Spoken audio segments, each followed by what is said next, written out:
Okay, let me welcome you to this lecture 9 of our course on reinforcement learning at ASU. Last lecture, we shifted from online play algorithms to offline training algorithms and neural network training and the like. And today we're going to make another little shift from finite horizon problems to infinite horizon problems. We're going to review the theory and the algorithms of these problems, paying attention also to the fact that we eventually are going to consider approximations that are typical of reinforcement learning. So here is my outline. First, we're going to introduce some new notation that is suitable for discrete state problems, because the infinite horizon problems that we're going to discuss are going to have finite state. We mentioned about this early on about the two systems of notation that we're going to be using, one for finite horizon deterministic problems and another one for infinite horizon stochastic Markovian decision problems. We explained the reasons. We're going to go through this notation again. Then we're going to formulate the problems, overview the theory, and the algorithms for infinite horizon problems. We're going to discuss two main types of problems: discounted problems with a finite number of states, and stochastic shortest path problems, also with a finite number of states. Now, these SSP problems are a little bit more difficult, and they have some exceptional behavior. So we're going to elaborate them a little more and discuss the difficulties around them. Then we're going to go into algorithms.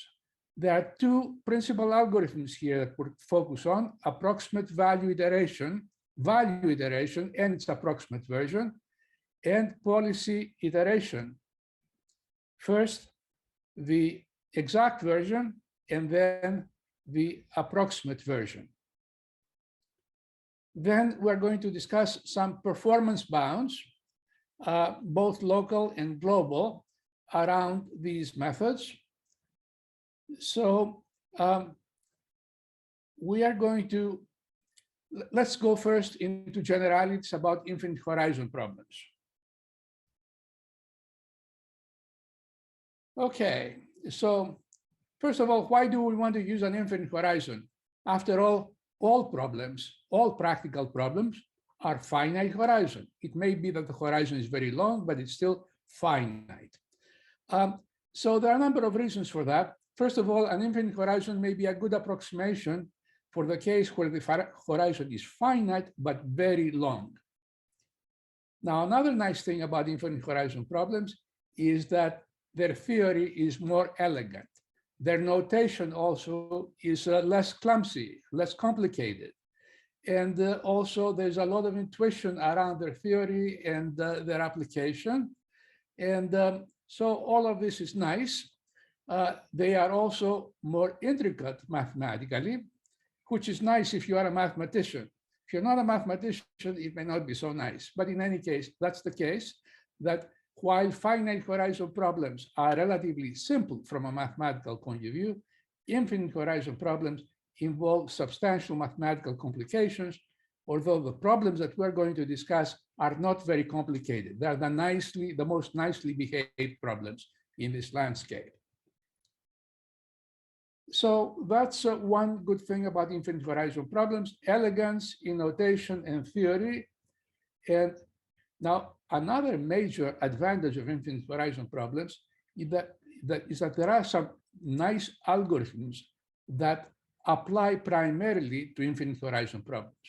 One of them is policy iteration, the workhorse of reinforcement learning. And there are also some other algorithms like linear programming that can be applied to finite horizon problems, to infinite horizon problems, but they are not really applicable to finite horizon problems because they are not very convenient within that setting. So these are the reasons for wanting to use infinite horizon. However, if you look at the literature, you might get the impression that the only dynamic programming problems that are around are infinite horizon. That's not quite true. And there are some myths about that, and I'd like to take the opportunity to make some comments. The first myth is that we don't need to worry about finite horizon problems. Well, that's definitely not true, because many important problems, including discrete optimization problems, and also problems involving time-varying systems, essentially can only be formulated as finite horizon problems. Another myth is that we can focus attention on just finite state problems, because after all, the computer recognizes only finite state problems. Now, this focus is particularly strong in the reinforcement learning literature that stems from artificial intelligence. But in other areas, like for example, in control theory, the problems are naturally continuous, involve continuous state spaces.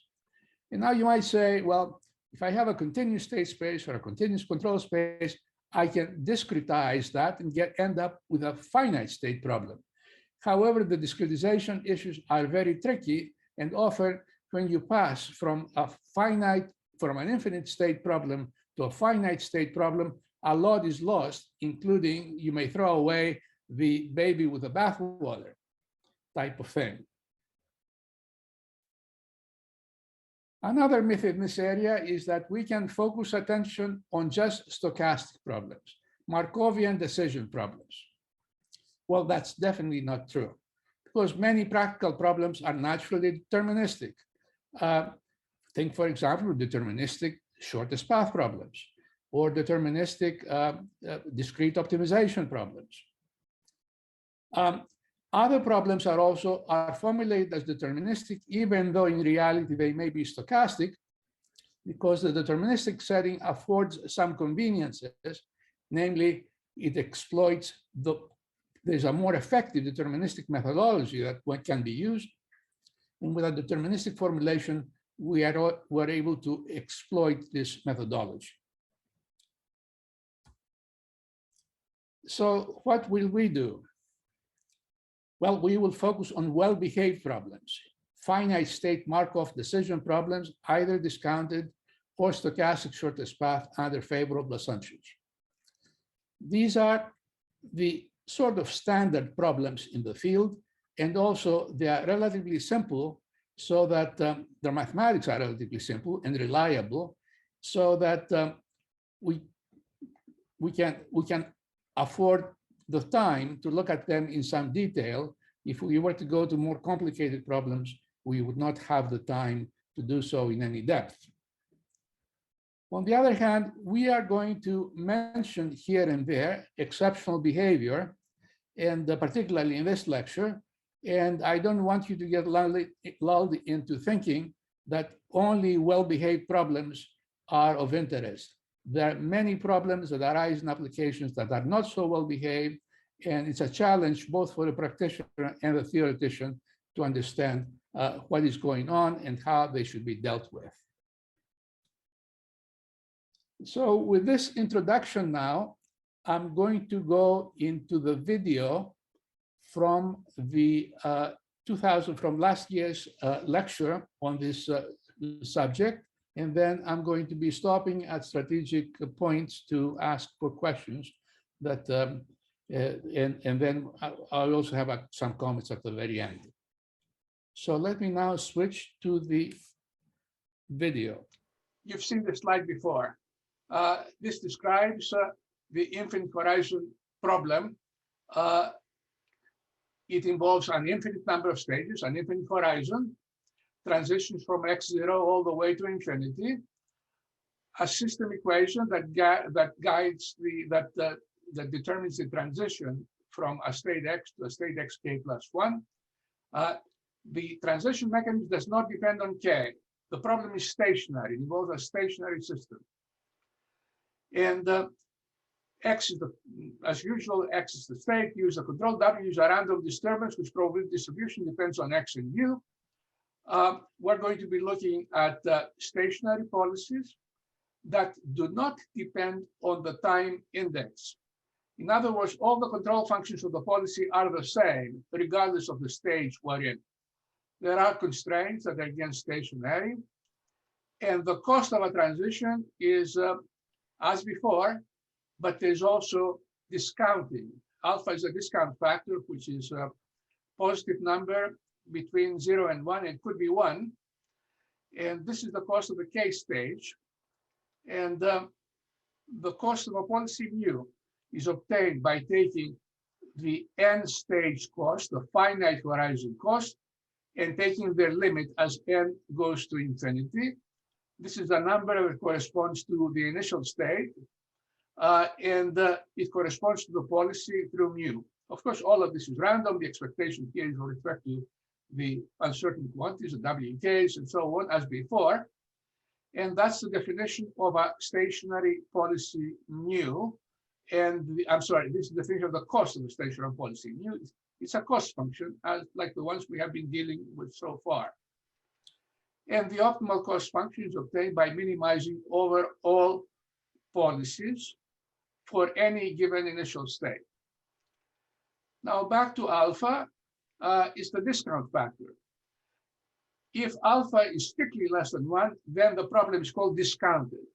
Now for discounted problems, the cost far into the future diminishes geometrically with alpha to the k, and that's what keeps also this cost finite. The limit exists, and this is a real number, at least for the problems that we're going to be discussing. Now, when alpha is equal to 1, there's no discounting, and the cost can accumulate. So in order to keep this cost finite, it is necessary to have some special state, a termination state, where the system can park, can go there and stay with no cost. That will keep the cost finite. So usually when alpha is equal to 1, there must be, as a practical matter, a cost-free termination state, T. We're going to be denoting by T as before. And this is the general class of problems which are called stochastic shortest path problems, or SSP problems. Now, if there are no stochastics, WK is a deterministic quantity, then this becomes like a deterministic shortest path problem that you learn about in the first course in algorithms, one of the most basic problems in optimization. So deterministic shortest path problems are a special case of this and provide some guidance as to what we can expect for their more difficult stochastic versions. I have a question. And these are the two problems that we're going to be talking about: stochastic discounted problems and stochastic shortest path problems. And moreover, we're going to focus on a finite number of states and finite number of controls. This simplifies the analysis a great deal, and it also necessitates a new notation. Okay. Are there any questions? Yeah, I have a question. Do you need to add a cost-free termination state, or like, for example, like in LQR, you can ensure that like without a terminal cost or a termination state, that sequence is infinite, but the value is finite. You mentioned LQR. I suppose this means linear quadratic problems. Oh yeah. 0 is a termination state. 0. Okay, but it's just reached asymptotically. Yeah, it is reached asymptotically. For continuous state problems, the optimal policy may reach the termination state asymptotically, but the termination state, which is cost-free and absorbing, is essentially a termination state that keeps the cost finite. Okay, thank you. Okay, I'm going to be posing the video once in a while between slides to ask for questions. So if you have them, save them for the transition points. We talked about the problem of notation. The notation that we have been using is suitable for deterministic problems and also for problems involving infinite state and control spaces, like in MPC, for example. However, if the number of states is finite, then, and it's also a stochastic problem, then it's better to have the transition probability notation, which I will now explain. Here, and for the rest of the talk, we're going to be assuming that the number of states is n, and we label them by 1 through n. And the successor states are denoted by y. So transitions are from x to y. And okay, so for SSP, there's also the x determination state t in addition to these n states. And we are going to consider transition probabilities from x to y under control u. These are denoted like so. This is the probability when we are in x and we apply u, the probability that we're going to end up in y. So the summation over y here is equal to 1. In the case of stochastic shortest path problems, there's transition probability to the termination state, of course, right? And also the cost from one state to the next state, the cost of this transition under control u is denoted like so. And now you'll notice the similarity that we have here with our standard notation up to now. The two notational systems are equivalent, mathematically equivalent, functionally equivalent, but more convenient for some problems. One system of notation is more convenient for some types of problems, but not for others. And the mnemonic here, to go from one notation to the other, is to think in the new notation as this being the new system. All the uncertainty is encoded in WK through its this probability distribution. So in the new system, we replace this transition equation with this type of transition equation. And we replace the distribution of W given X and U with the transition probability. Okay, Y is equal to W. This is the conditional distribution that we end up in Y, given that we start in X and we use U. So in the new notation, we have a simpler system and a three-dimensional matrix here, which is more complicated description, I think, than the one for the distribution notation. Now, given this insight here, how do we pass from formulas in one notational system to the other notational system? Well, the expected cost per stage that we had before in our formulas is replaced by this expression, the expected cost of the state, the expected cost of the transition, starting at U and starting at X and using U as our control.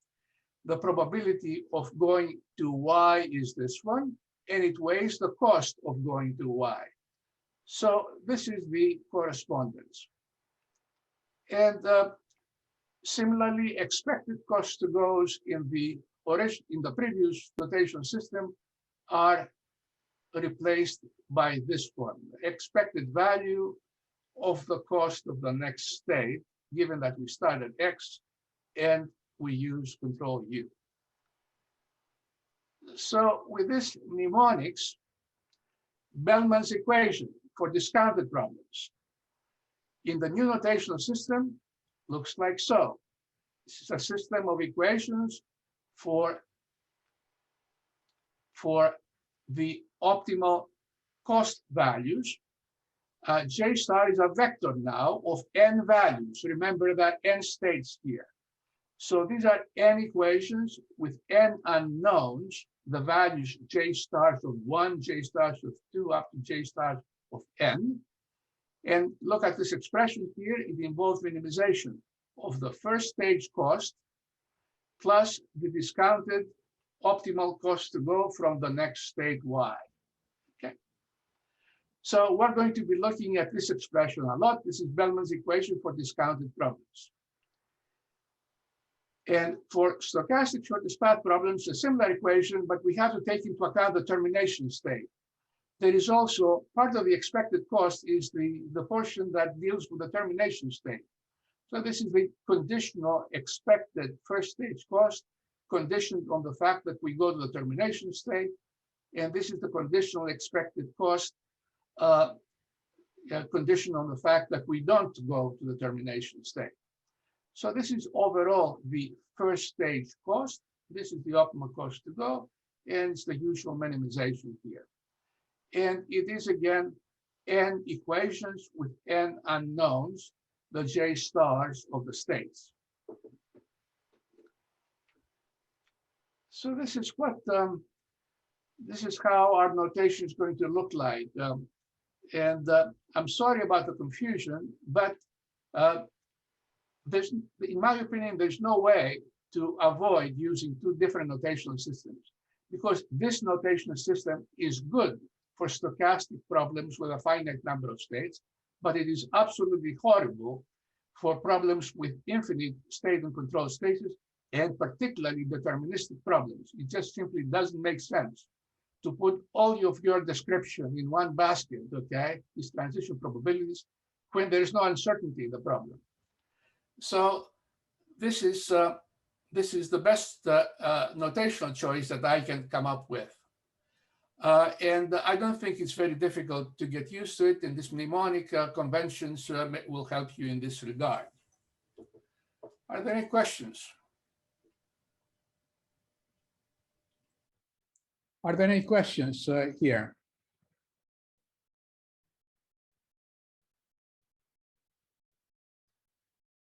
Okay, guys, we'll keep on going.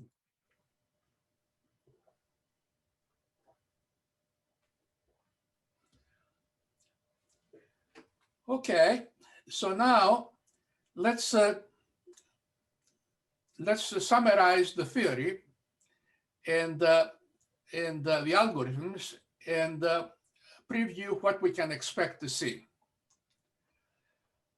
Remember from lecture 2, the 3 theorems of infinite horizon dynamic programming. When the problem is discounted with a finite number of states, or more generally, if the cost per stage is bounded, okay?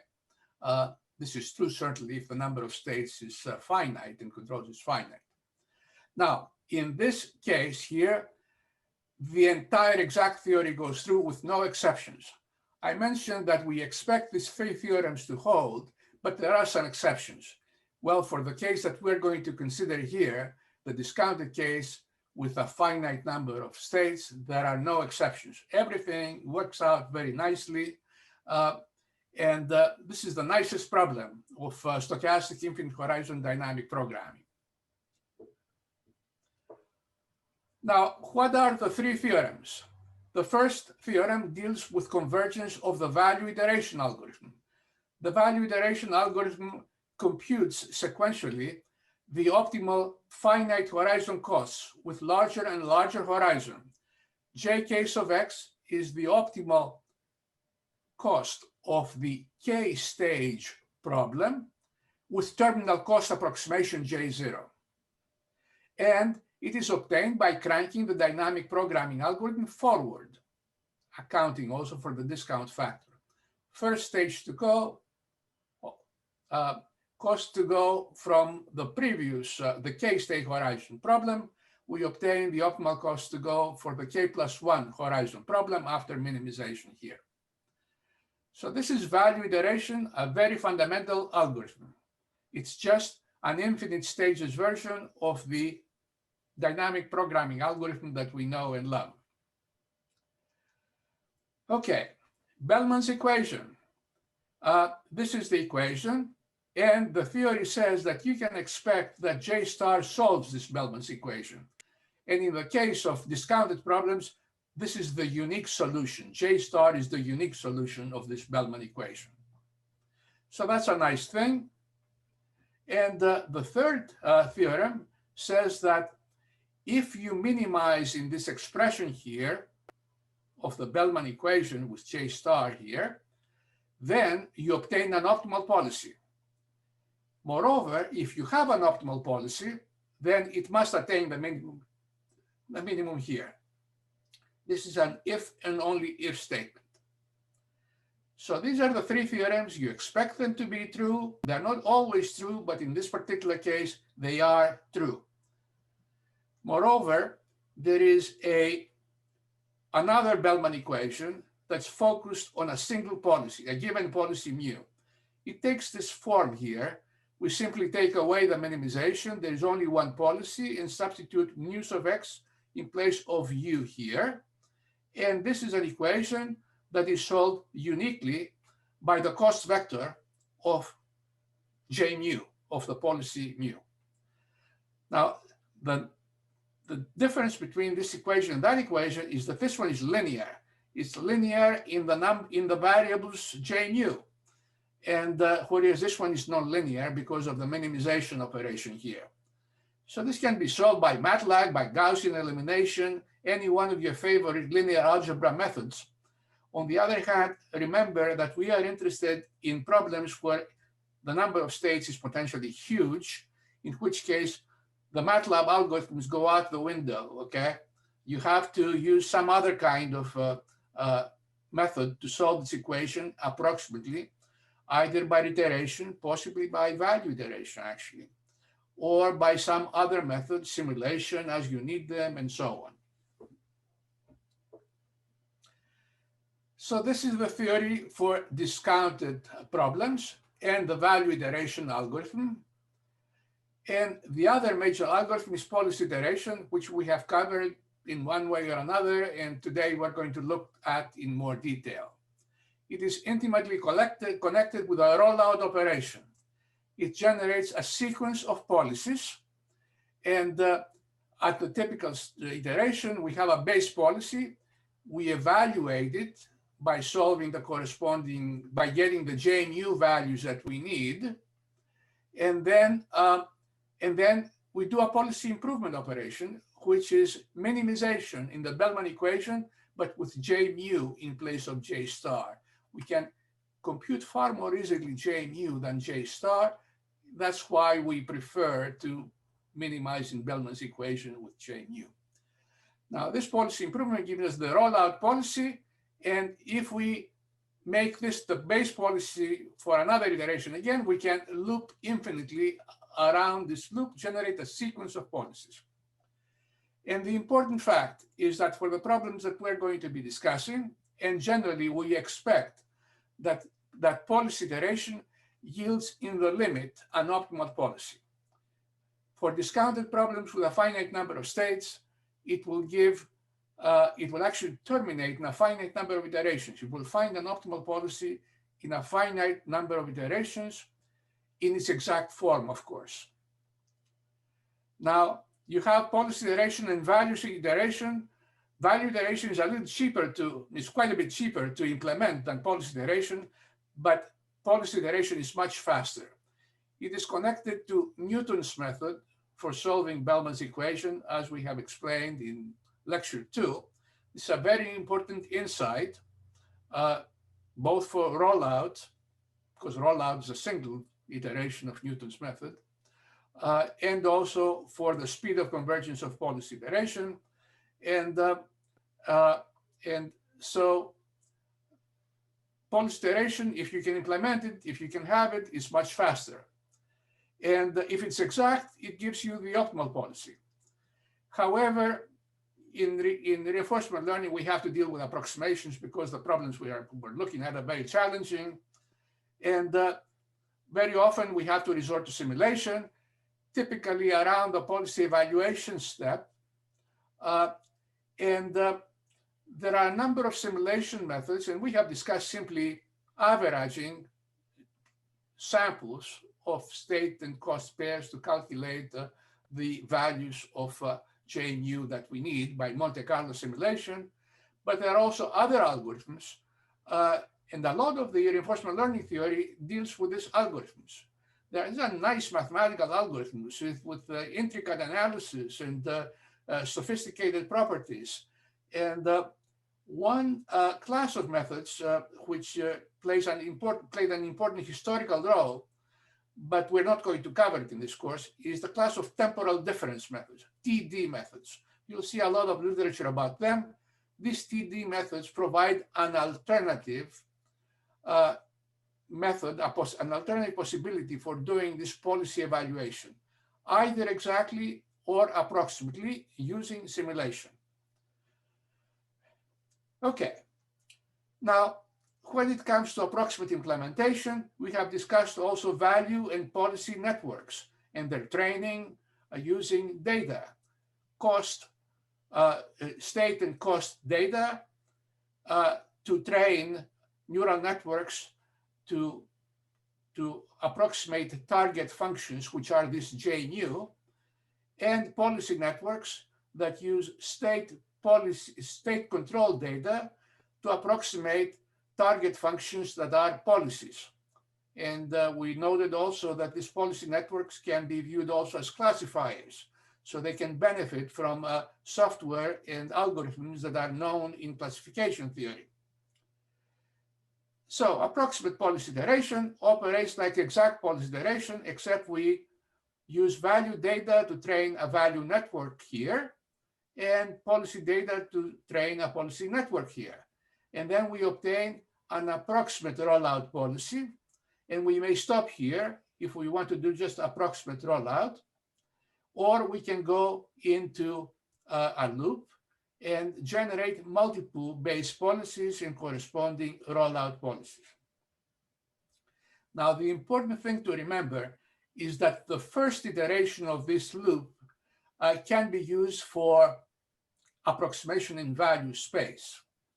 Online play, okay, for controlling the system in real time. Rollout is a one-time play online play type of algorithm that does not need to have a policy network or a value network. Once you go into multiple rounds of iterations, then there is no alternative but to have a value network or a policy network or both of them. Okay. Now, having to train a neural network or other approximation architecture with data means offline training. You can't use this type of algorithm online. You have to train offline and use the last policy that you get in an approximation value space scheme for online play.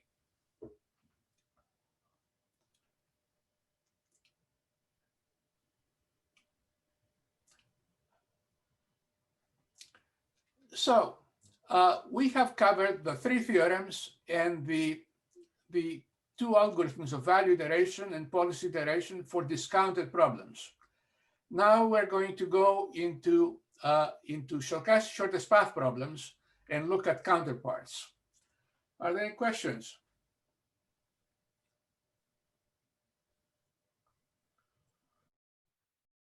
Any questions that you have, bring them up now. Hi, Professor. So I have a question. So how do we actually select the base policy? You mean the initial base policy? Yes, the initial base policy. There are no rules for this. Do the best you can, perhaps using intuition, perhaps using some related problem of which you know the policy, the optimal policy or a good policy. There is no rule for that. Any policy is allowable, and there is no clear method for choosing that base policy, the initial one. Okay, thanks. Okay, any other question?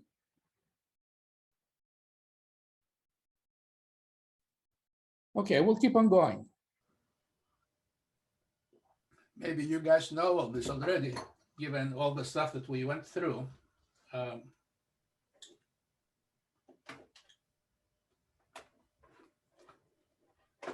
Are there any questions?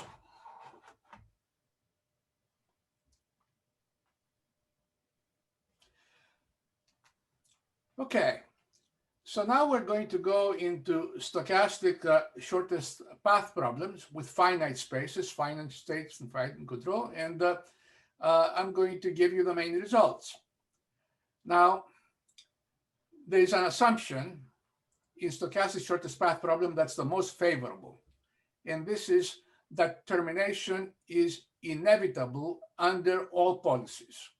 By this, we mean that there is some number of stages such that for every policy and every initial state, there's positive probability that we are going to reach that the termination state within the first M stages.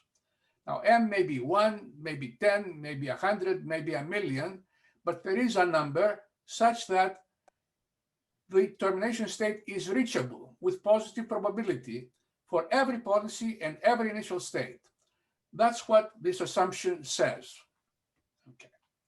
So basically, this assumption says that this is really a finite horizon problem, except that we don't know when we're going to terminate. We're going to terminate eventually with probability 1, but we just don't know when we're going to terminate. Moreover, every M stages, the probability of having terminated increases. So after a lot of stages, the probability that we have not terminated is negligible.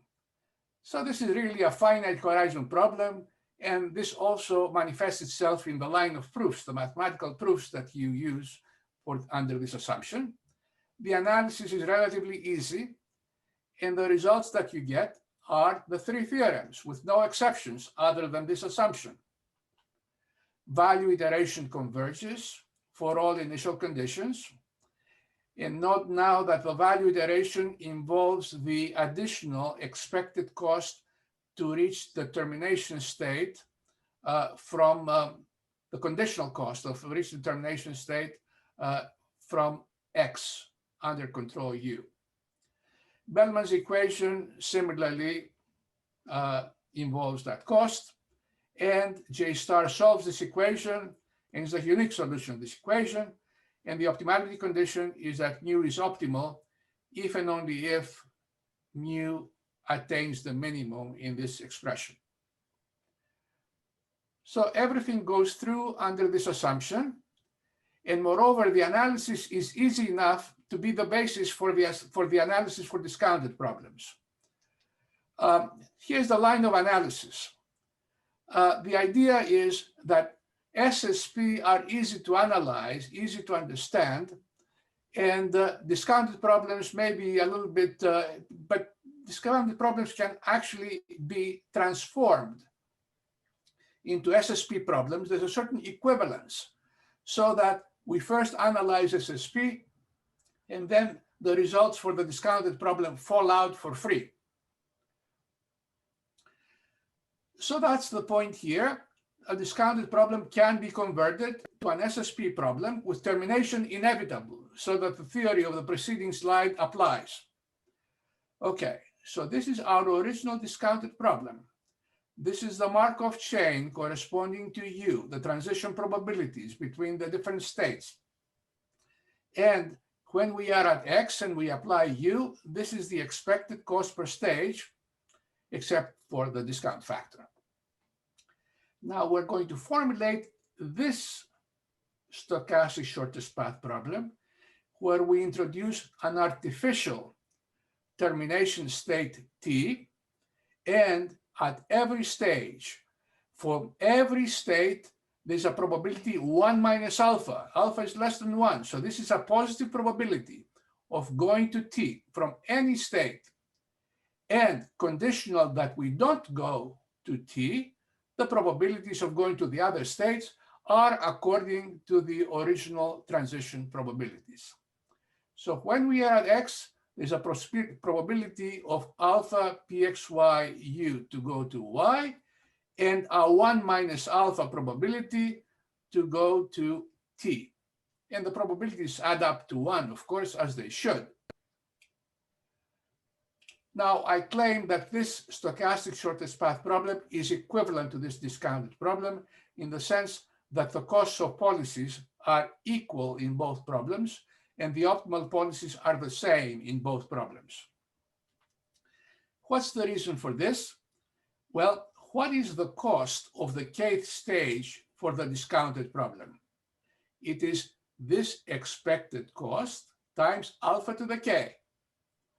Now, what is the cost of the kth stage in this problem starting from x? It is expected g times the probability that we have not terminated already.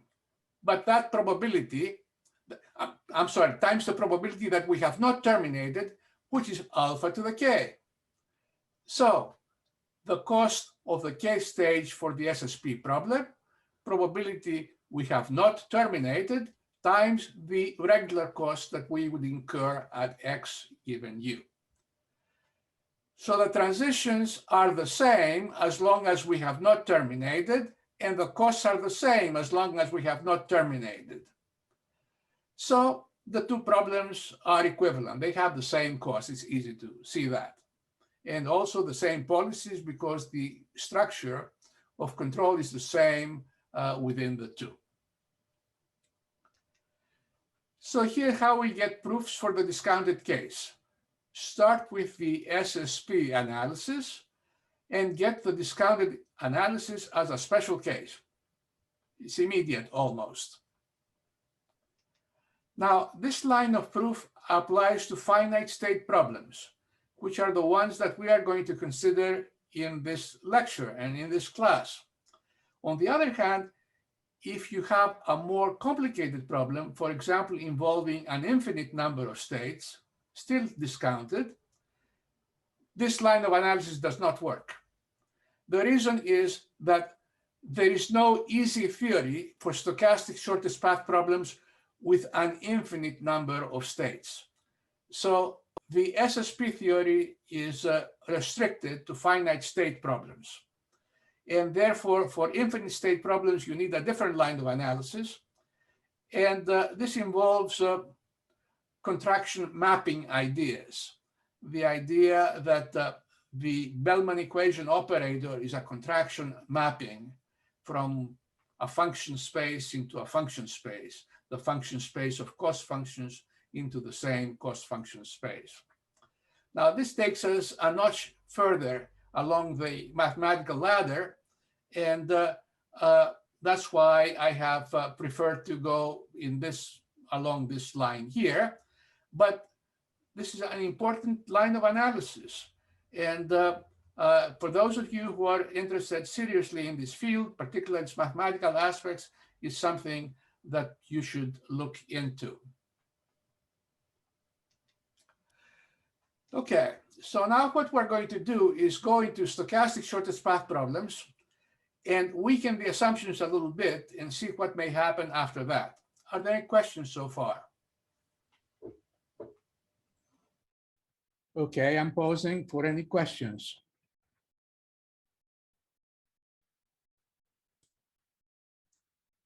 Okay, so we'll move right along.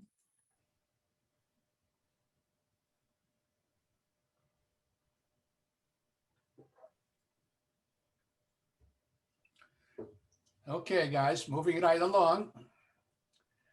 So let's go into stochastic shortest path problems and elaborate. Okay, we said that everything is nice when we have this assumption of termination inevitable for all policies. On the other hand, many stochastic and deterministic shortest path problems of interest do not satisfy this assumption. For example, take a deterministic problem that has a graph with a cycle, okay? Then there's a policy that just spins around the cycle and never terminates. So immediately, termination inevitable is violated. And most of the deterministic shortest path problems involve cycles. It's very common to have a graph that involves cycles. So it is very common for this assumption to be violated. Now, we have to replace this assumption with some other assumption. And here's one that is nice and applies broadly in practice. Okay. this says that non-terminating policies are bad. Yes, there may be some non-terminating policies in this assumption, but they have infinite cost for some initial state. So here's a more precise statement of this assumption.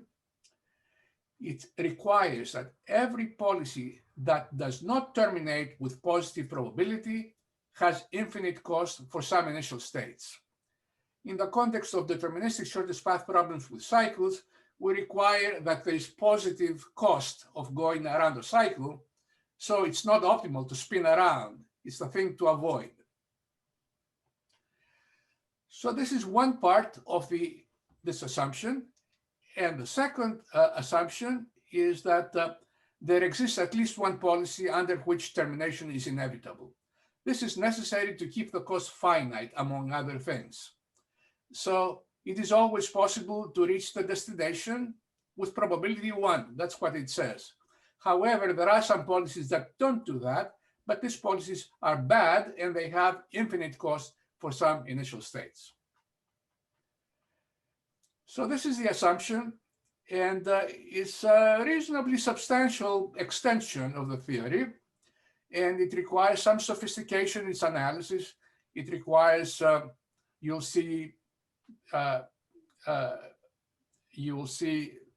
theory revolving around proper policies and improper policies, and we're not going to go into the details here, but the major results, the three theorems, are salvaged under this assumption. That's the important thing for us. On the other hand, if you try to go beyond this assumption here, things can get very hairy. Very unusual things can happen, and the theory is still evolving, particularly in its approximate versions. Okay, things that can happen. Bellman's equation can have many solutions, not just one, but many. Another one that's kind of mind-blowing, Bellman's equation may have a unique solution, but that solution is not equal to J star, okay? That blew my mind when I found out about it because it seems so unlikely. But it is true for stochastic problems, not for deterministic problems, but it can happen for stochastic problems with relatively few states. Now, once you have this kind of anomalies, then value iteration and policy iteration may fail, even for finite state problems. Infinite state problems can become very strange behavior. All of this and more, even with bounded costs per stage. And all of this is a mathematician's delight, okay? Interesting proofs, interesting phenomena, a lot of insight into the mathematics reveal a lot of insight into the structure of the problem, but it's beyond our scope in this course. But my online abstract dynamic programming book deals precisely with all these issues, and the mathematicians or aspiring mathematicians among you may consult it for further material.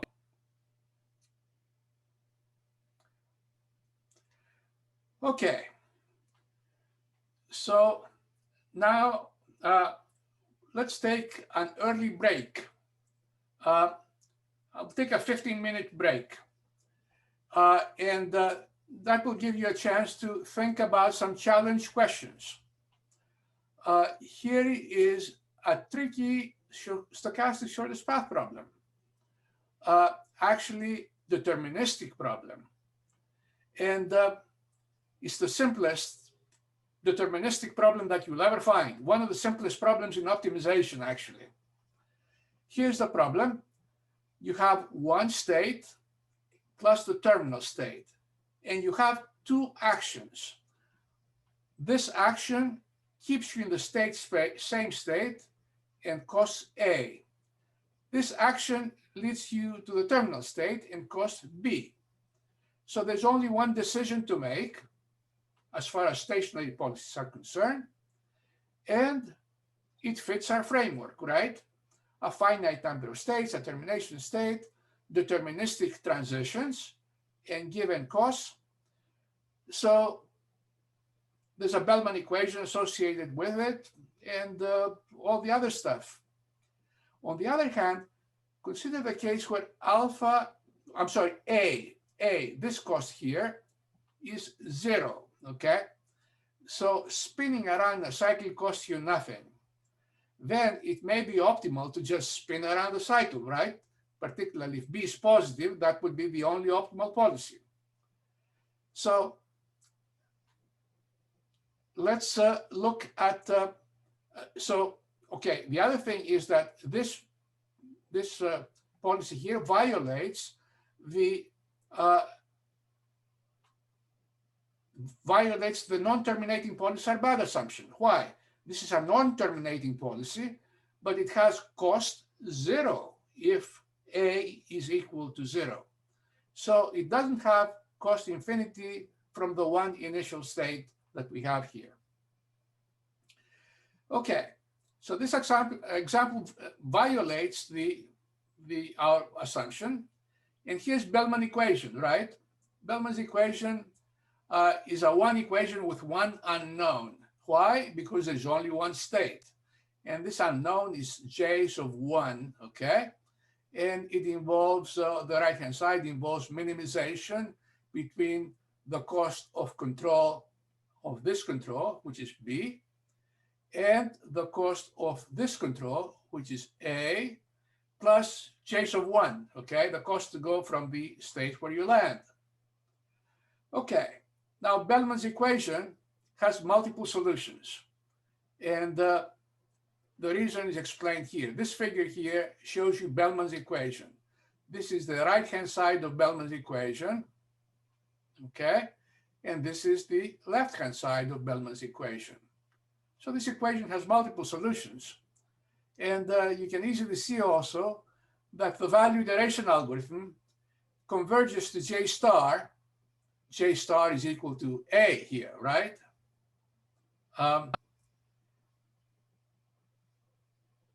Because A is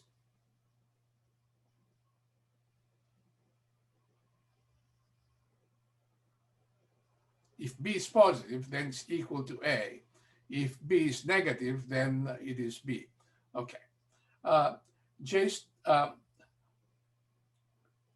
And it's evident, however, from this figure that the value iteration converges to J star from some initial condition, but not from others.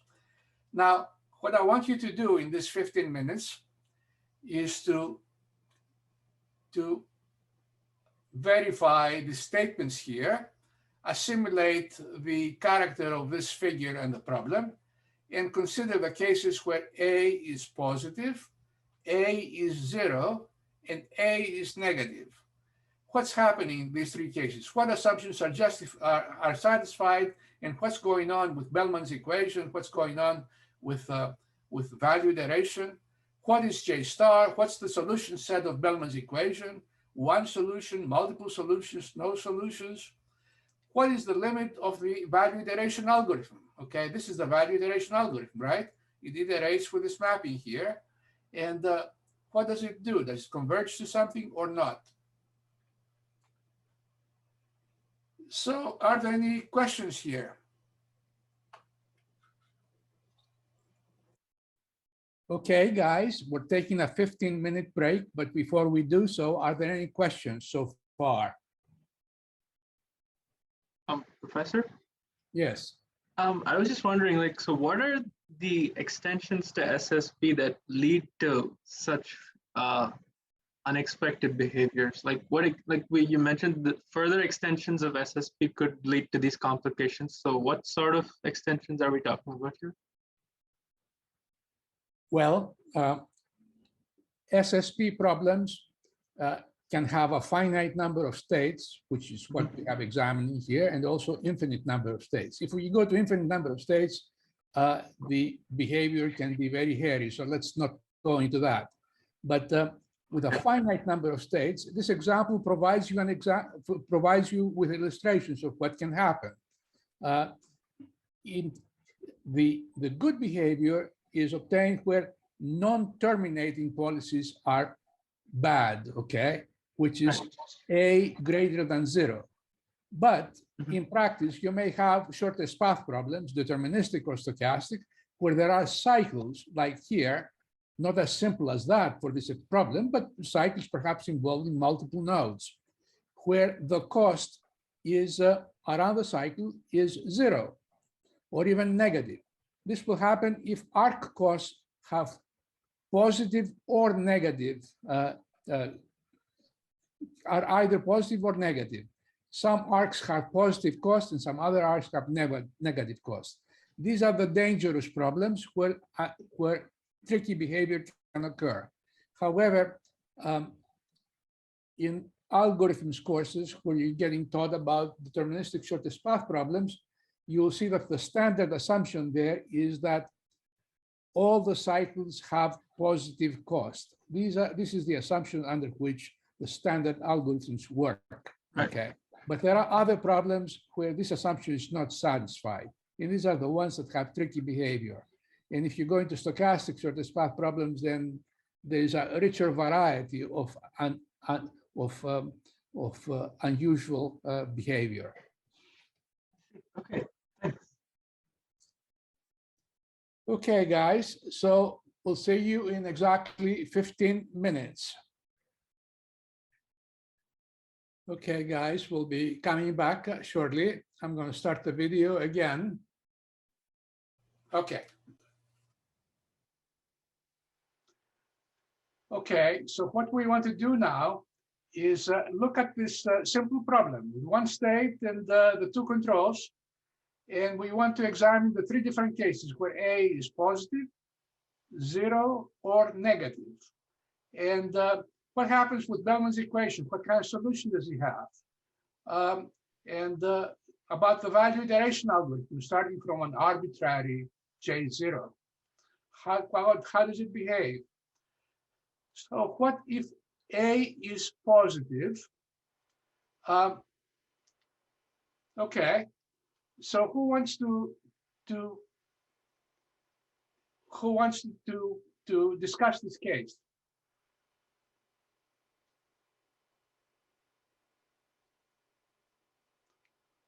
What's the solution of Bellman's equation? Well, I think it would just converge to B, right? Or the at least value iteration would. It's because you're just adding the future stages A plus J1, but A is positive, so that cost keeps accumulating up to the point where it reaches B. Yeah. So what is J star? B. Starting from 1. I think it's B. Right. It's B, right? Because the cost of the other points, for staying there is infinite, right? Yep. And now, how about Bellman's equation? Is J star equals B is the unique solution of this equation.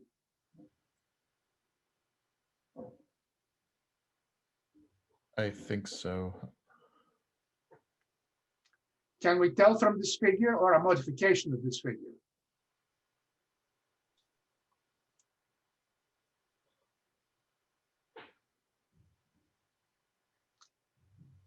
Okay, so for A equals A positive, this line here is going to rise up here somewhere, right? Mm. So this red curve, which is the right-hand side of Bellman's equation, is going to go like this, right? Mm. And the point where the two of them intercept, the left-hand side of Bellman's equation and the right-hand side of Bellman's equation, intersect at this point here. So this is B, right? Yep. And is there any other solution? Are there any other points of intersection? No. There are none, so this has a unique solution. And how can we explain this with theory? Well, it is part of the second theorem, right? The Bellman's equation has a unique solution under the assumption that non-terminating policies are bad, okay? We have our assumptions holding for this case. The cycle has positive cost. The cost of staying within the cycle is infinite. So this non-terminating policy is bad. And we have a unique solution. How about, okay, value iteration converges to B. You can see that, okay? If you have, if you are anywhere, then you take the minimum of B, and this, it's the same. So it's going to go to B after one iteration, I believe, starting from this side, and it's going to take, I think, yeah, something similar from other initial conditions. So everything works fine. We are in theory in this case. Now, what happens when A has A, when A is equal to 0? Who wants to discuss that? What is Bellman's equation in this case? Well, A is equal to 0. So this line here is going to go up to here. And the right-hand side of Bellman's equation is going to be this. And it intercepts the left-hand side, which is this, along this line here. So all the numbers from B going lower are solutions of Bellman's equation. There's an infinite number of solutions. The minimum between 0 and B is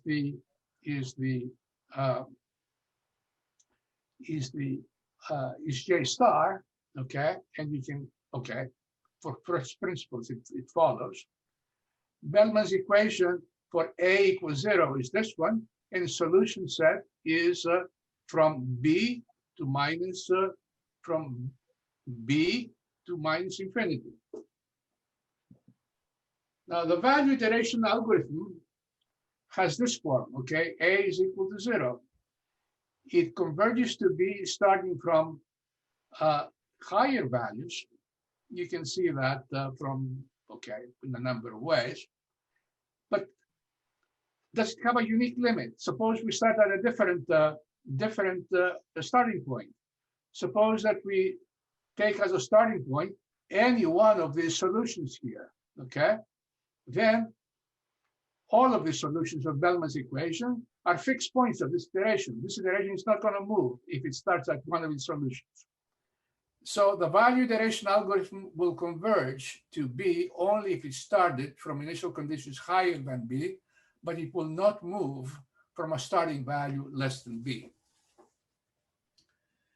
And the most strange case happens when A is negative. Anyone wants to discuss this?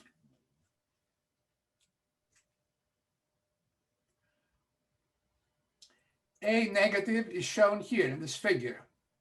This is the right-hand side of Bellman's equation, and this is the left-hand side.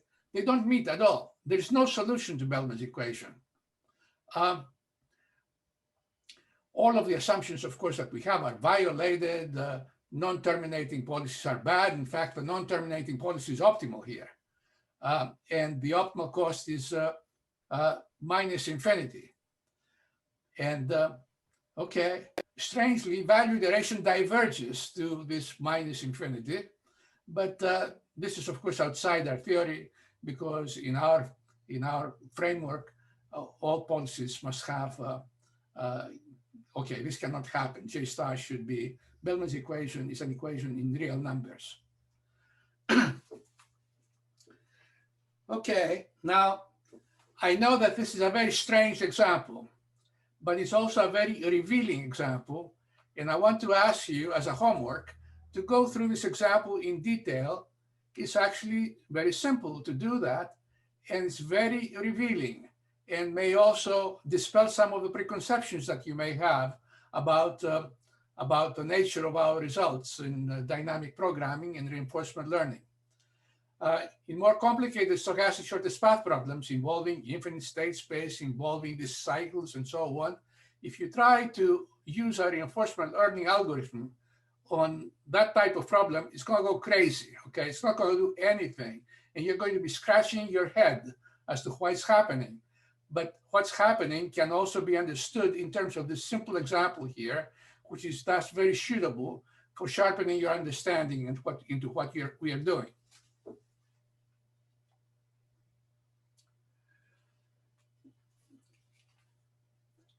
Okay, I'll pause the video. Are there any questions about this slide?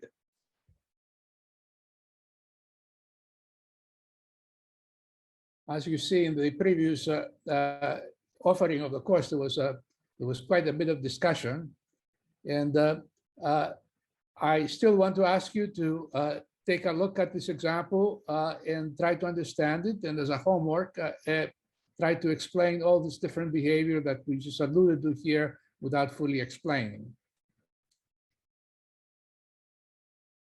So we'll now move right along. Okay, so let's go right along. Let's go into algorithms some more, in particular, an approximate version of value iteration. Now, we have discussed in the previous lecture an approximate version of the dynamic programming algorithm, the so-called fitted value iteration, and we're going to discuss the same algorithm in the context of infinite horizon problems.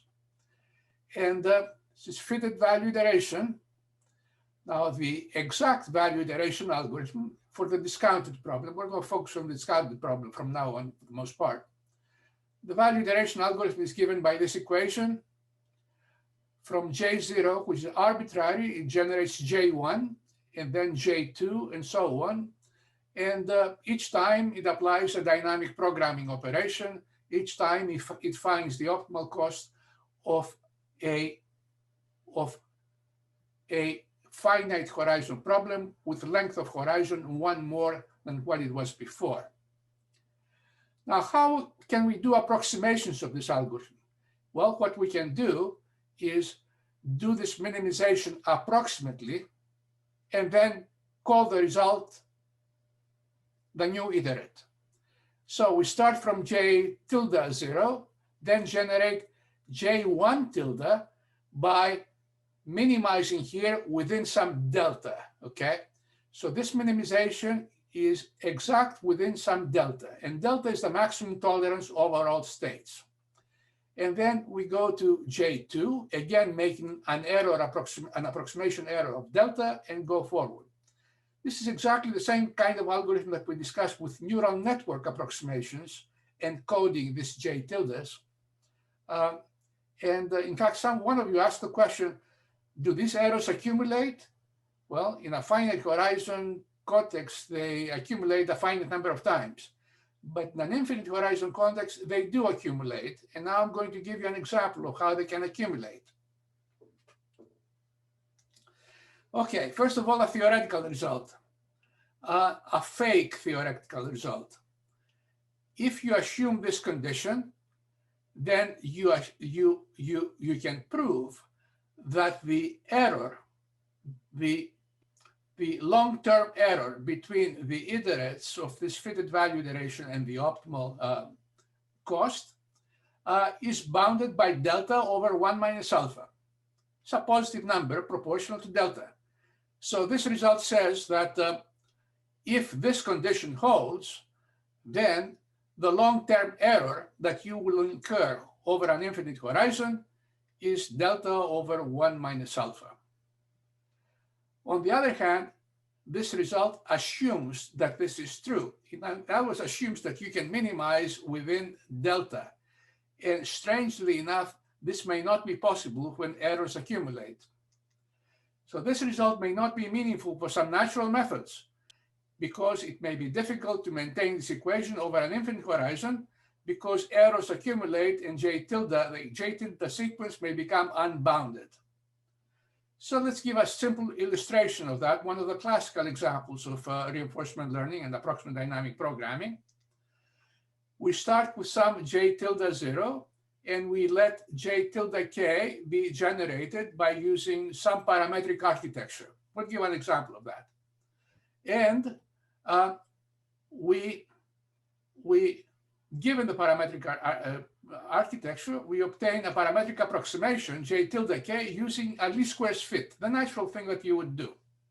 And we'll show how the cost function error can accumulate to infinity. We're talking about fitted value iteration and approximations, and here's the example I want to give you. It's an old example, and it deals with the instability of fitted value iteration. Now, this is also a very, very simple discounted cost example. It involves a single policy and two states, 1 and 2. And that policy moves from 1 to 2 deterministically and stays at 2 deterministically, in both cases with cost 0. So the Bellman equation has this form. One stage cost is 0 here, right? And what's the unique solution? Well, it's the optimal cost function. The optimal cost function is the 0 function here, right? Because the cost is 0. And what is the value iteration algorithm? Okay, the value iteration algorithm has this form, okay? Jk plus 1 of 1 is 0 plus alpha jk of 2, okay?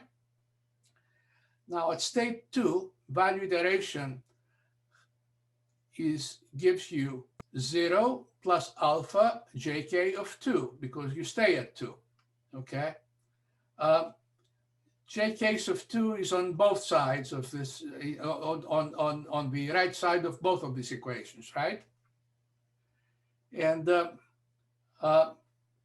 start given any initial condition, value iteration converges to 0. Alpha is less than 1, right? So whatever you started with is being reduced by a factor alpha each time, and it converges to 0. So now, suppose that we introduce approximations in this value iteration, and we approximate the value iterates within some subspace. And this is the approximation subspace. Okay. Now, okay, so let's get oriented a little bit here in this figure. This is another one of your homework exercises to understand this figure. I think there's a lot of benefit in understanding it, and you can do that. But in the short time that I'm going to explain it, you might have difficulty figuring it out right away. But I want you to try to understand it. Okay, so here is there are two states, right? 1 and 2. So this is J1 and this is J2. And the optimal cost vector is 0, right? And let's consider value iteration and then approximating the iterates on this subspace. In other words, here, this corresponds to an approximation architecture that involves a single parameter, R. And this parameter and this architecture is defined by weights, 1 and 2, okay? And it's this line here.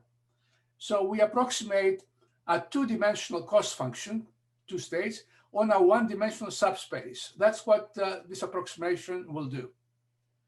So now what we want to do is take an iterate of fitted value iteration on this line, which has to be of the form, it should be aligned with a vector 1, 2, and apply the value iteration algorithm to it, which will give us this vector here, okay?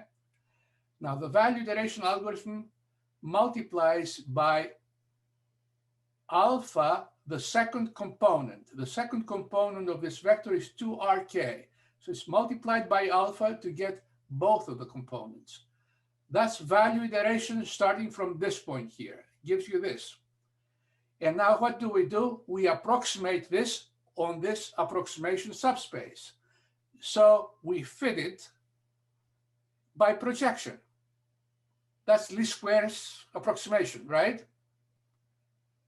So starting from here, we do an exact value iterate, and we do an approximation by projection on this line here, and we get j tilde k plus 1.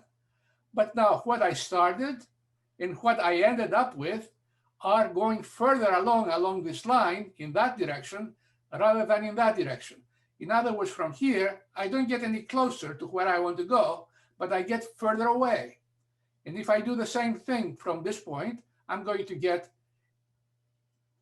an exact value iterate, projected back again, and then I'm going to get an even further away iterate, and so on.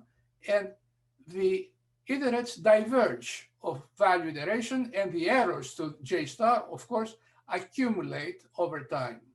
And the assumption that I made in the previous slide is also violated.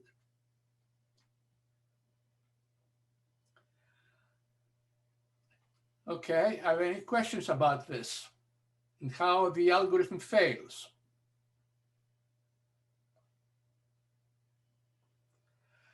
Okay, how can we fix the algorithm? Now, this is a serious research issue in reinforcement learning. People have spent a lot of time trying to figure out how to make these approximations so that this instability does not work. This instability does not occur.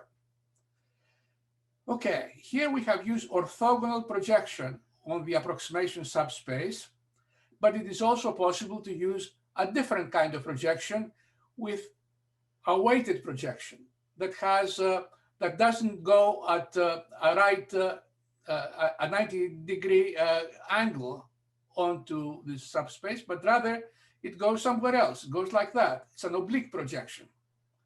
And the kind of projections that you can use are from here to here. This is the one extreme where you weigh one coordinate and the other one is 0. And here's where you weigh the other coordinate in the projection. And those projections, the ones that map below this point here, work, give you convergence. And those projections that correspond to weighting in an opposite way, the two components, do not converge.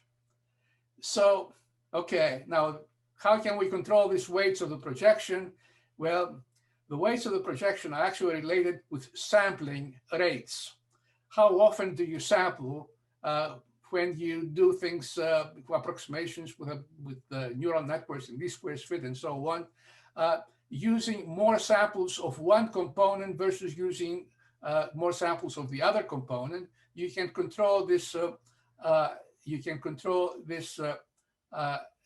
The character, the weighting of this projection. And if you do the sampling in the right way, then you get convergence of fitted value iteration. If you do it in a different way, you may not get convergence. And people have figured out that these optimal sampling frequencies are related to the optimal, the long-term occurrences of the different states, the significance of the different states under an optimal policy. Okay, now this is a lot of theory that I'm cramming into these simple statements, but I want to make you aware that this is a significant question that has been researched. It places fitted value iteration into doubt, particularly when you compare it to policy iteration, and that all of this can be explained, like many other things in reinforcement learning, can be explained with simple graphical examples.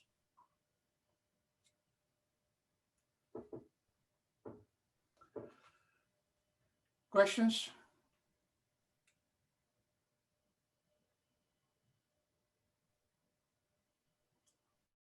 Are there any questions on this example? It's a complicated example in some ways, but it's also a very simple example, and has caused a lot of discussion and stimulate a lot of research. And the reason I'm presenting this example is to indicate why we prefer to work with policy iteration methods for infinite horizon problems rather than value iteration. That does not mean that fitted value iteration is not a legitimate methodology, but this example casts a lot of doubt into it and shows that, in fact, it's pretty complicated to make it work. So are there any questions?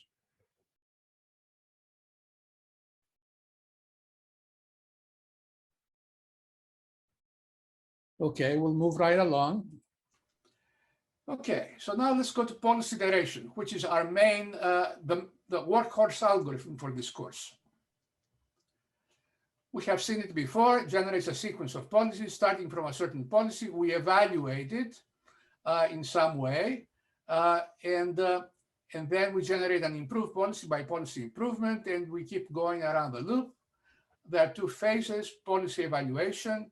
For the current policy in UK, we do a policy evaluation by solving the system of Bellman equations corresponding to that policy. And we do this in a number of ways: simulation in the context of simulation-based, Monte Carlo-based rollout, or for simple problems by Gaussian elimination, so on. This is the theoretical exact version of policy iteration and policy evaluation. And then the policy improvement phase calculates the new policy by minimizing Bellman's equation, but instead of J star, we have J mu K from the previous evaluation.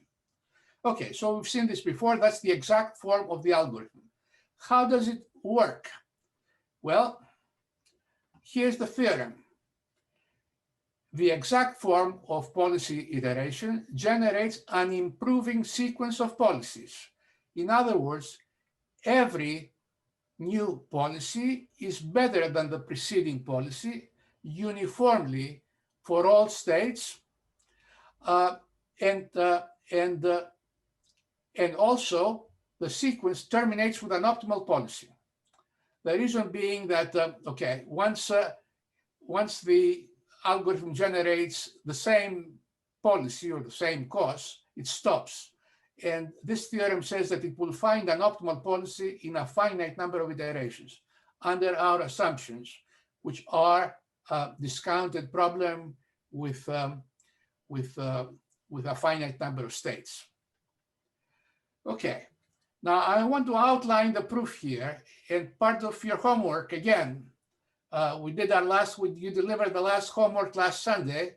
Now I'm giving these mini homeworks, which I think, however, are going to be very useful to you to go through, to try to go through and puzzle them out. I'm going to outline the proof of this result. And this result is important. First of all, it's intuitive. By studying the proof, you can understand how the method works. And second, because this is the standard proof, just about every policy iteration convergence proof uses a similar argument, a modified version of the algorithm that I'm going to describe. And this algorithm is based on monotonicity. We're going to construct a sequence of functions that are lower than this J mu, and they converge to J mu tilde being the rollout policy obtained from the base policy. And incidentally, this also gives a proof of cost improvement for rollout, because this applies for every iteration, and also for the first one, which is rollout.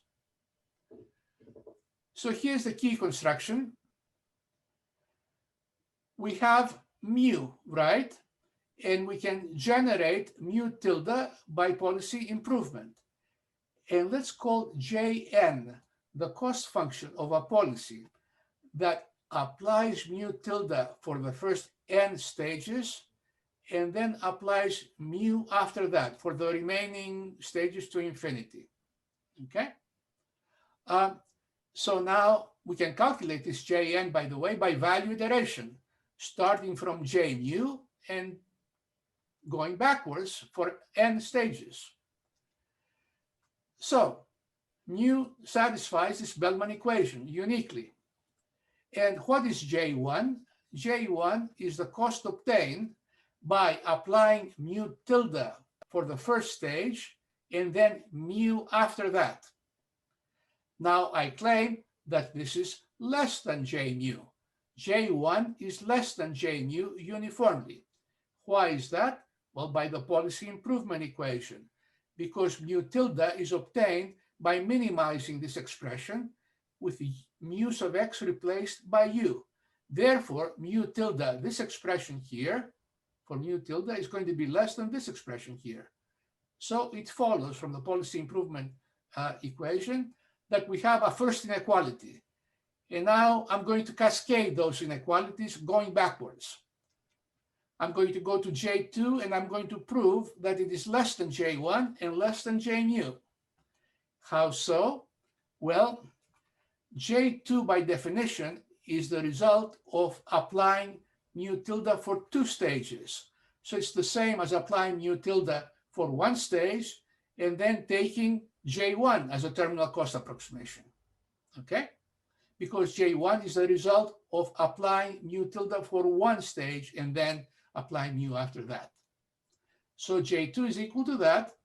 However, J1 is less than J mu, so I can continue my inequality this way.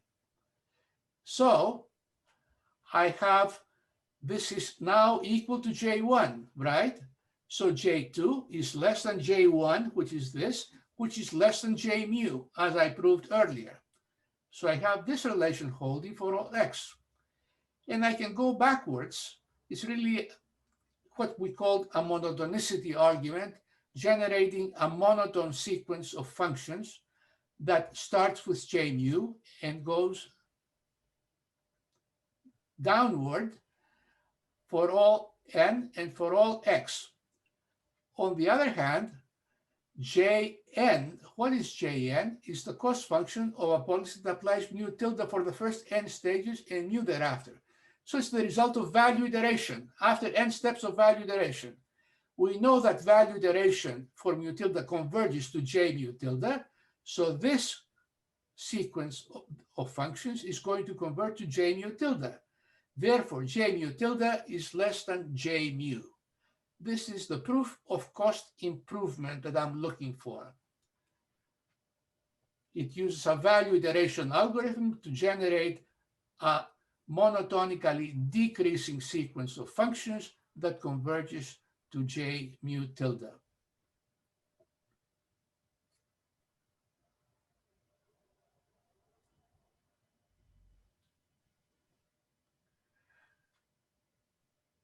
Questions here?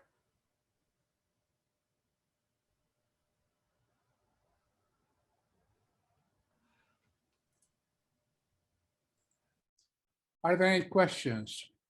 This is an honest to goodness mathematical proof.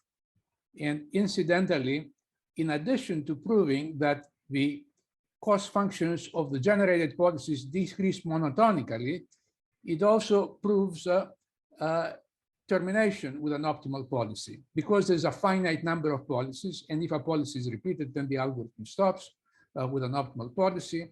So after a finite number of steps, we are going to end up at the optimum. Any questions?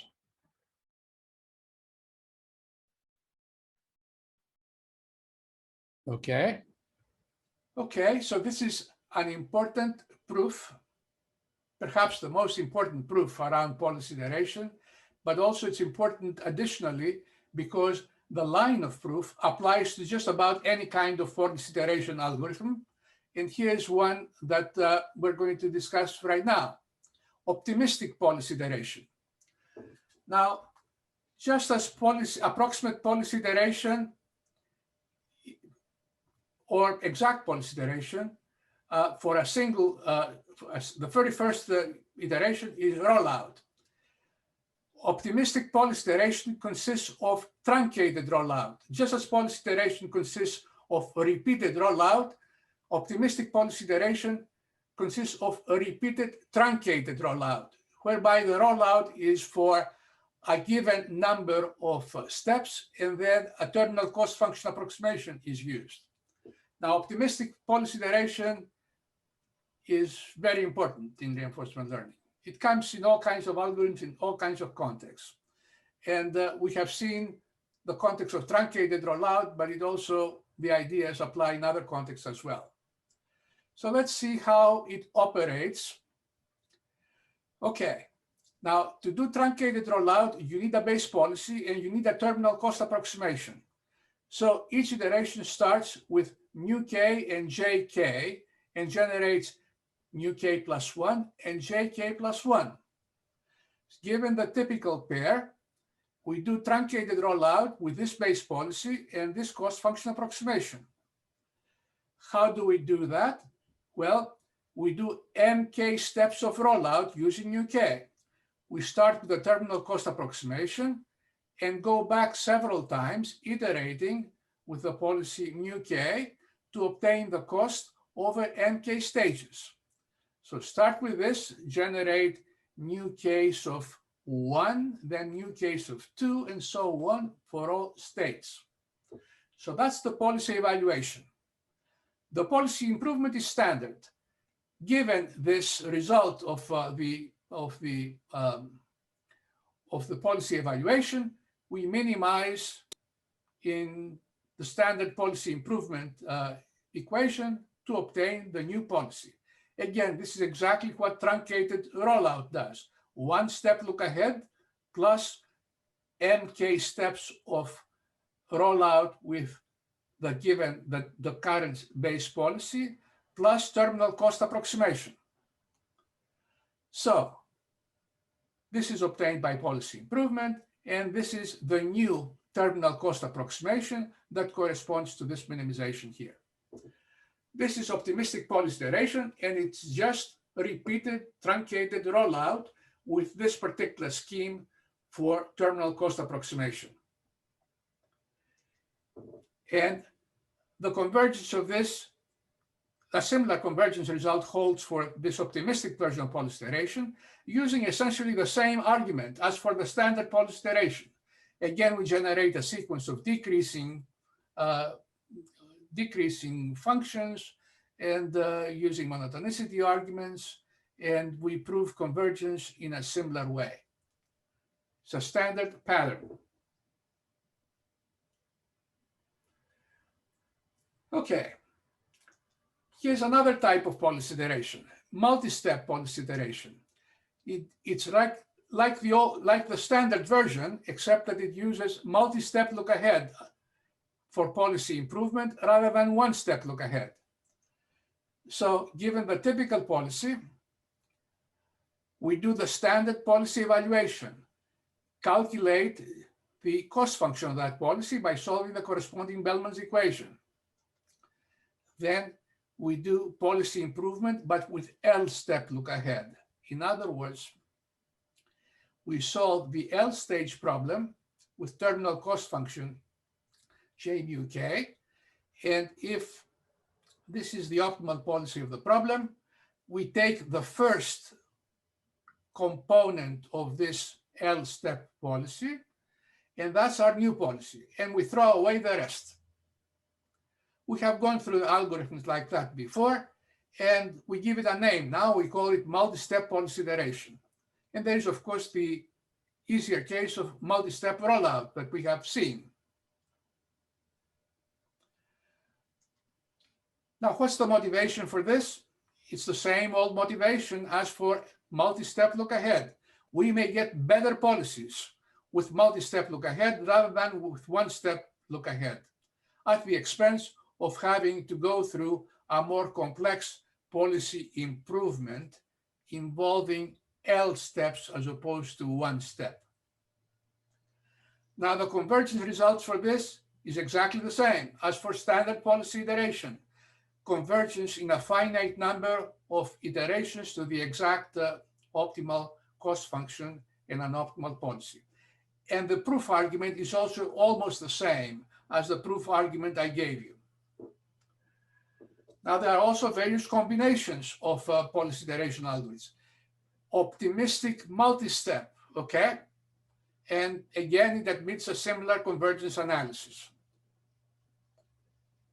There are all these different versions of policy iteration, and you can mix and match features, as it turns out. I have a question here. Yeah. So if the convergence is similar, then why multi-step look ahead can give you the better policy? Okay, the convergence is a mathematical result. All it tells you is that it converges to the exact value. It doesn't tell you how fast it converges, whether one converges faster than the other, whether it gives better policies, okay? All it says that eventually you're going to get the optimal cost function and an optimal policy. That's what this result will tell you. But our motivation is that in the sequence of generated policies, we're going to be getting better policies with multi-step look ahead rather than with one step look ahead. Okay, thank you. Okay. One moment, please.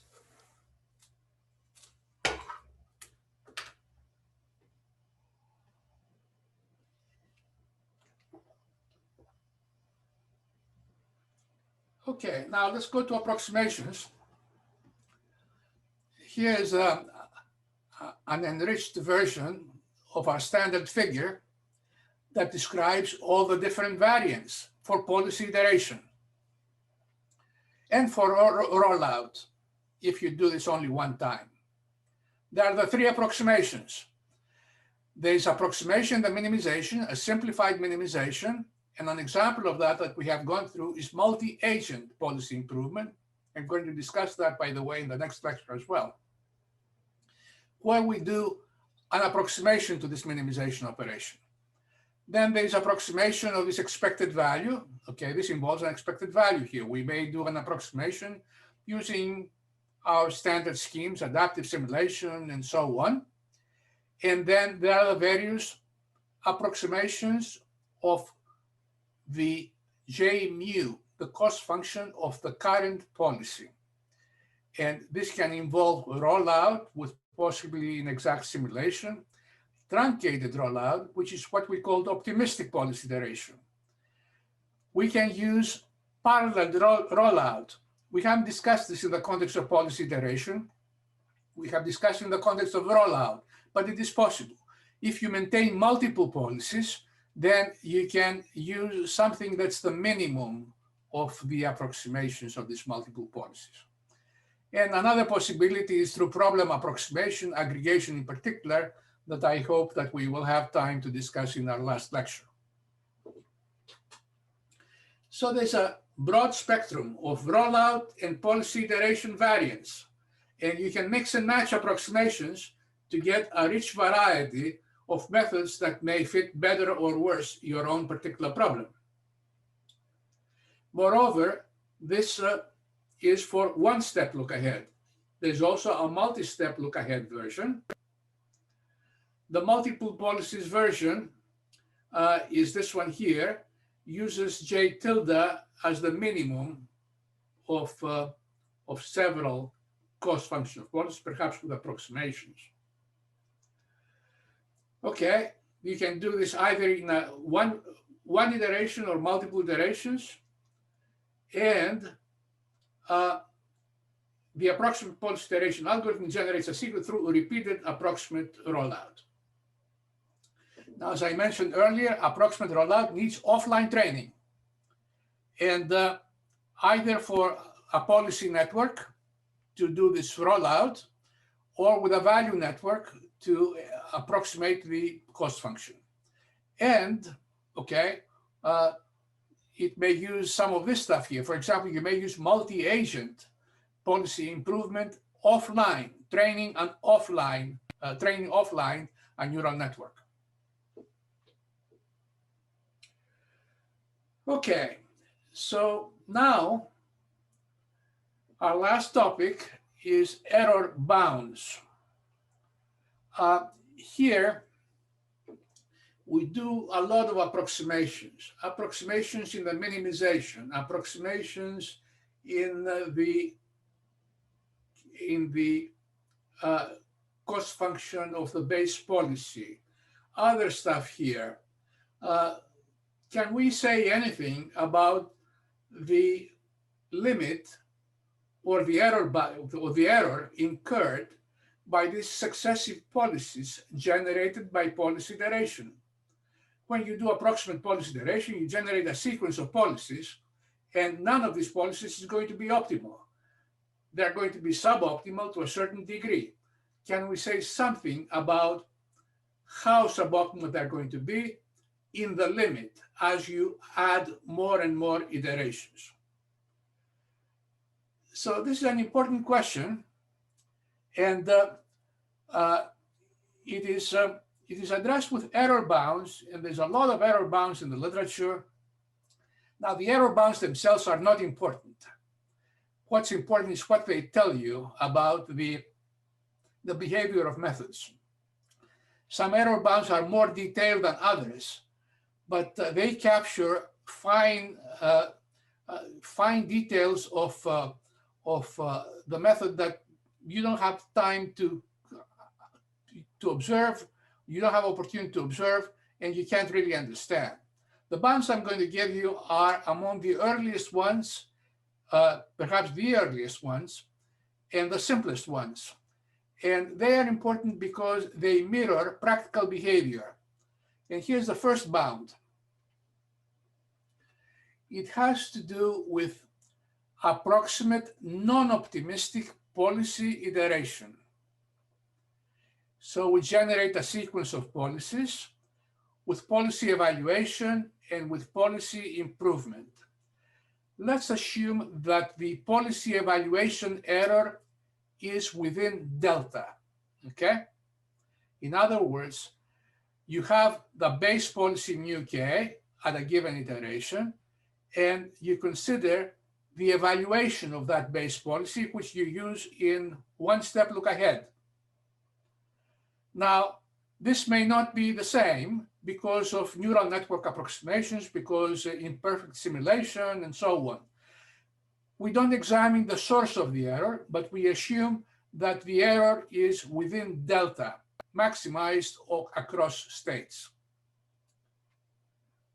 We also assume a policy improvement error. So this is the error in the policy evaluation operation. In the policy improvement error, we minimize this expression. Suppose now that we obtain the new policy, not by exact minimization, but by minimization that's accurate within epsilon across states. So there are two approximation errors here. Delta quantifies the error in policy evaluation. Epsilon quantifies the errors in policy improvement. And what you can show is an error bound like this. And now I'm going to explain this and what it means as a practical matter. What I have here is an oversimplified picture that's projected on a two-dimensional plane.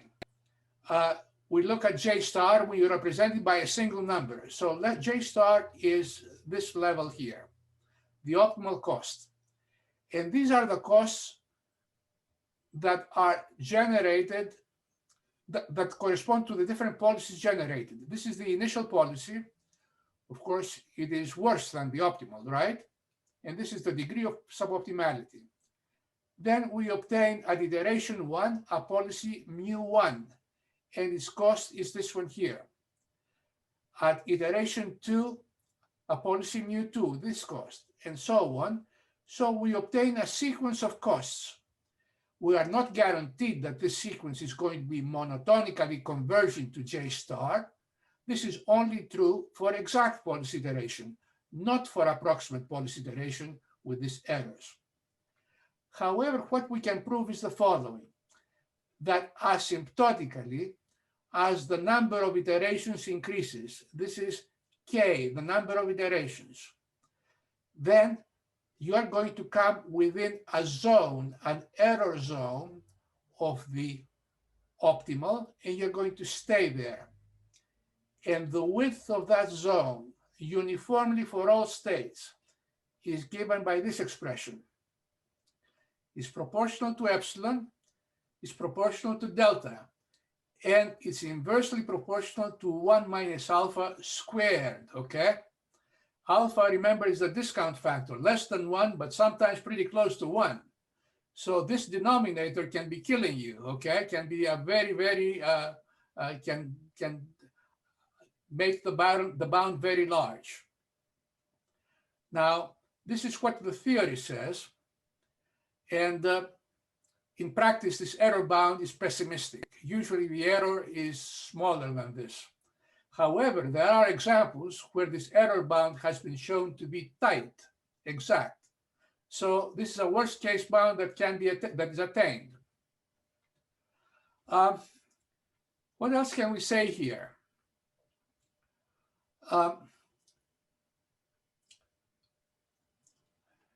There is this oscillation, and how do you know which one of these policies you're going to use? Use this one or use that one? That's a dilemma. The reason is that, yes, you can evaluate a particular policy for a single state or for a small number of states, and you can compare different policies and see how they compare with each other in terms of cost. On the other hand, this is for a single state, and this policy may be worse for one state, but it may be better than other states.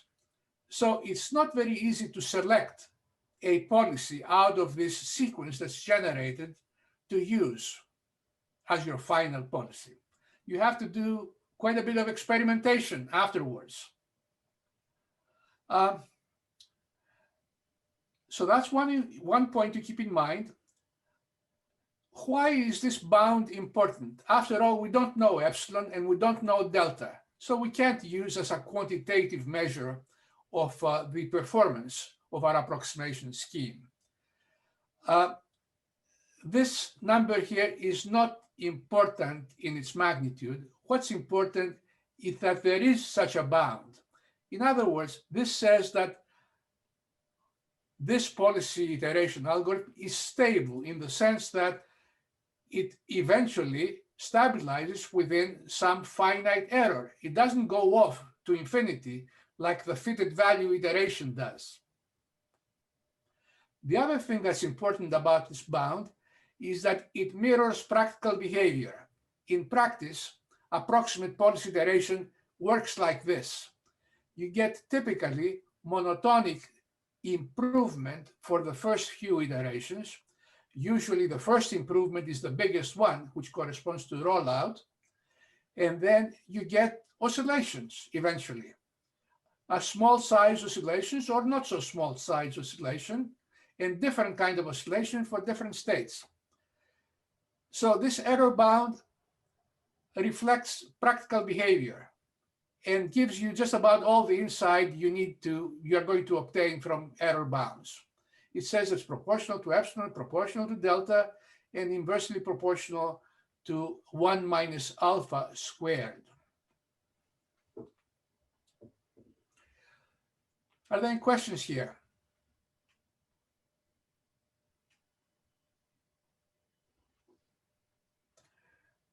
Okay, here's an improvement to this error bound. Before we go to the next slide, are there any questions?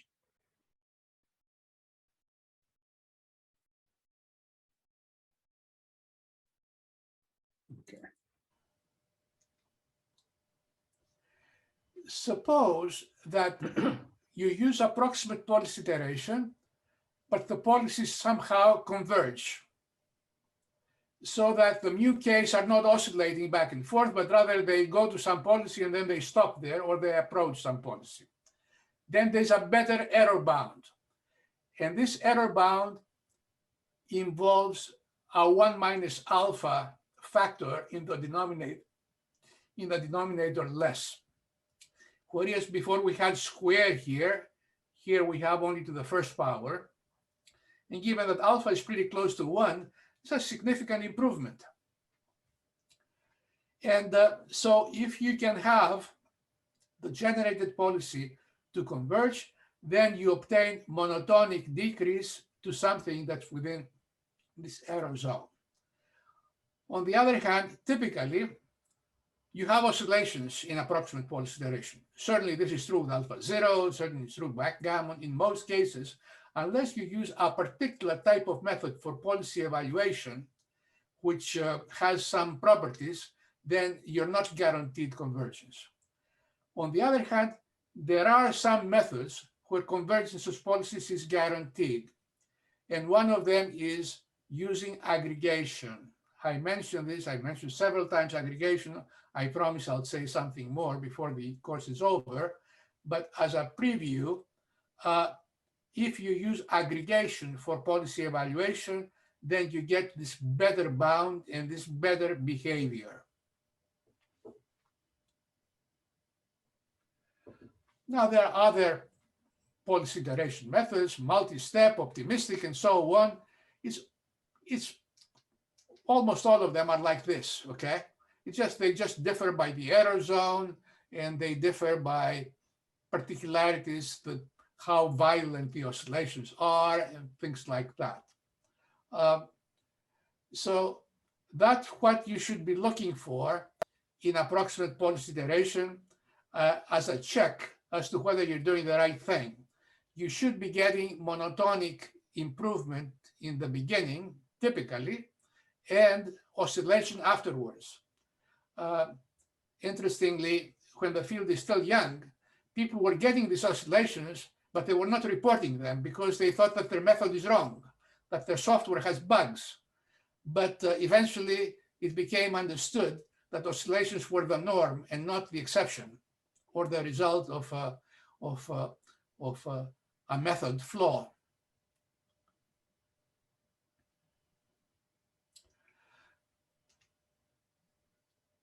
Questions?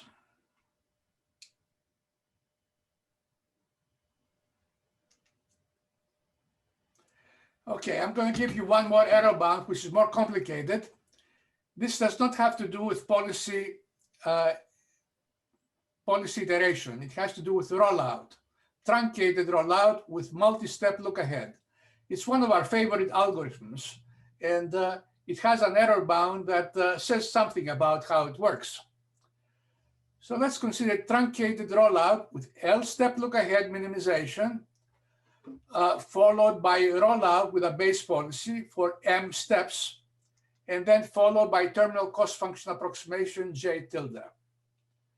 And we have this result here. How does the rollout policy compare with the optimal and also with the base policy? We have this error bound.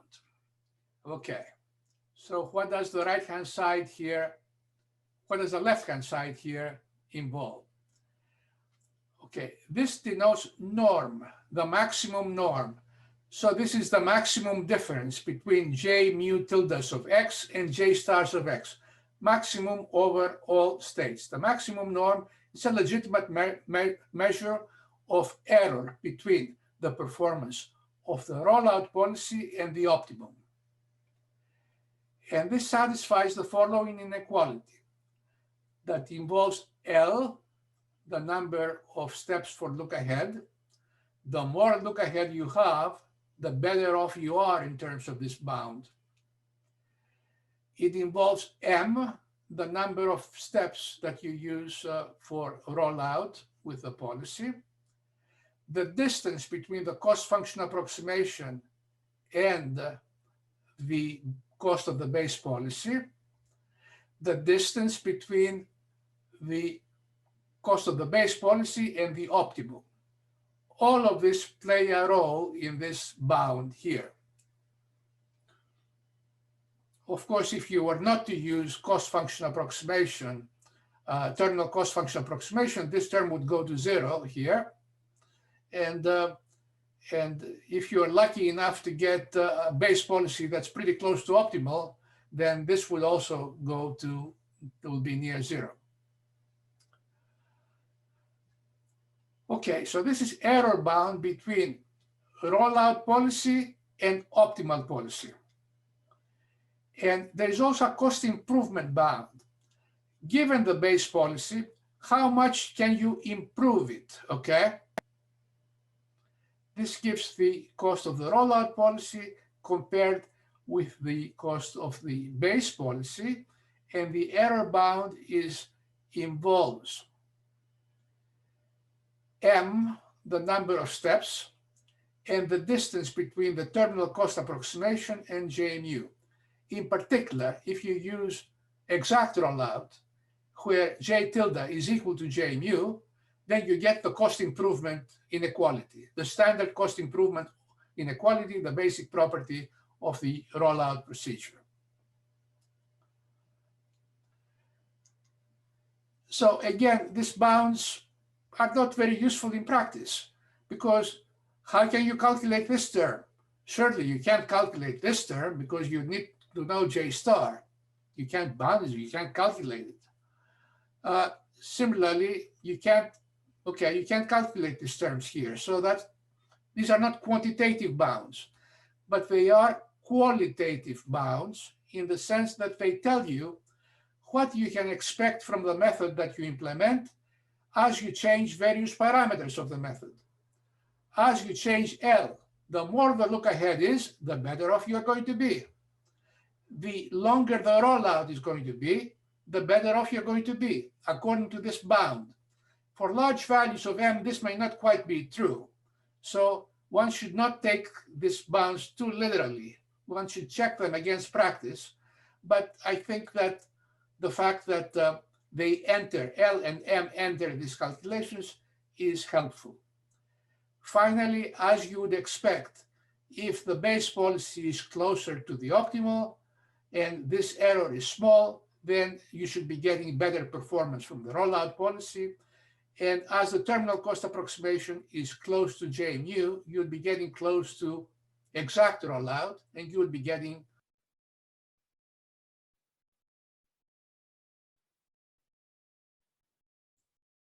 Okay, I think this is the end of the video, and I have a couple of more slides. One thing that I want to mention here is that the error bounds are global, okay? In other words, they don't hold for J tilde close to J mu, or for J mu being close to J star, mu being nearly optimal. They hold for arbitrary J tilde and arbitrary J mu. So they're global in that sense. They hold for even the worst possible values of J tilde and J mu. And that's part of the reason why they are conservative. And also, as I mentioned in an earlier lecture, they are not very good at predicting the ultimate convergence rate or performance behavior of methods such as rollout and policy iteration, particularly when J tilde is close to J star. And that brings us to Newton's method. And I'm going to discuss how you can obtain local error bounds that are more descriptive of the behavior of various methods than the global bounds that what we have obtained here. So let me go back to my slides. Okay. So here's what I was saying. The global error bounds are conservative, and often they do not predict well reality, particularly if you're near convergence or you're near the solution. And locally, the Newton step view is more representative. Now, this is a figure that you have seen before. It's complicated. I claim that it's extremely intuitive in predicting what's really going on in approximation in value space. And just to make the connection with error bounds, here we have Bellman's equation. It involves the Bellman operator in our earlier notation for discounted problems, and for minimization, and also for a single policy mu. And Bellman's equation is J equals to Tj, and for J is represented here on the horizontal, and T sub J is on the horizontal, and this red graph is the graph of the Bellman operator. And the solution of Bellman's equation is obtained at the point where this red graph intersects the 45-degree line, J equals to Tj, and here's J star, okay, the point of intersection. And consider now one step look ahead minimization with J tilde cost function approximation and no rollout. There's similar figures with some truncated rollout in here. And how do we obtain the cost function of the one-step look-ahead policy? That's what we're interested in. This is what the offline training gives us, and we're interested to find out how close the result of online play is to J star, the optimum. So the construction, I've given it before. Basically at J tilde, the cost function approximation, you go up here and you find the tangent policy, the one whose graph comes, just touches the red graph. And the graph of that policy is linear and is tangent. And the policy is the one-step look-ahead policy that you obtain by one-step look-ahead minimization. And its corresponding Bellman's equation has a solution that's obtained by the intersection of this graph of that Bellman operator with a 45-degree line. It's this J mu tilde. So that's the result of offline training. That's the result of online play. And what we're interested in is how this error here compares with this error here. And because this has been interpreted as a Newton step involving a linearization of Bellman operator at J tilde, this error here, the online play error, is tiny relative to the offline training error, provided we are close to J star. In other words, this is not a global view. This is more of a local view that says that if J tilde is close to J star, then J mu tilde is far, far closer to J star. And the error bound is very, very favorable. So that's what I'm going to show in the next slide. A comparison of local and global performance bounds. Okay, so the Newton step that takes us from J tilde to J mu tilde suggests a local superlinear performance estimate when J tilde is close to J star. In other words, the maximum overall states of the error that you make from J tilde, from J mu tilde to J star, the suboptimality error is little o of the a priori offline training error, the error between J tilde and J star. In other words, this is tiny relative to this, provided J tilde is close to J star. Now, this bound does not hold for J tilde far away from J star. And the difference here may be large when J tilde is far from J star. For J tilde far away from J star, this global error bound, however, is still operative. And this is the version of the error bound I gave in the truncated rollout slide a couple of slides ago, but without the truncation. It's a special case of that. And it says that the global error bound goes down as the size of the look ahead increases, but it's also still affected by 1 minus alpha in the denominator and can be very, very large in general, for alpha particularly close to 1. So this global error bound is more generally applicable, but it's overly conservative and typically not representative of the performance of successful approximation in value space schemes. And as an example of that, let's consider a finite spaces alpha discounted problem, Markovian decision problem.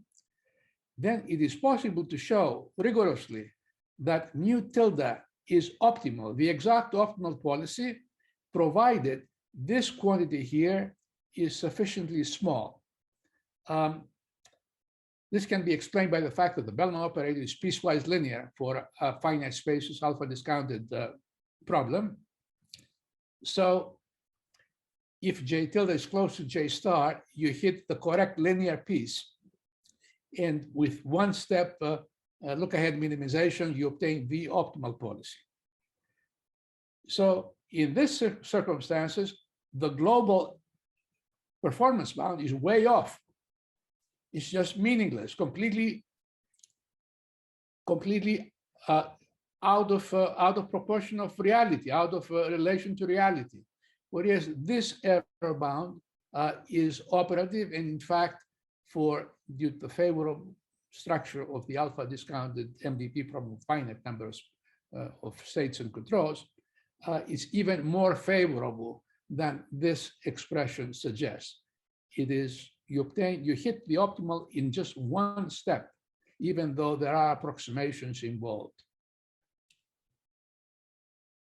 So that's my last slide. Are there any questions?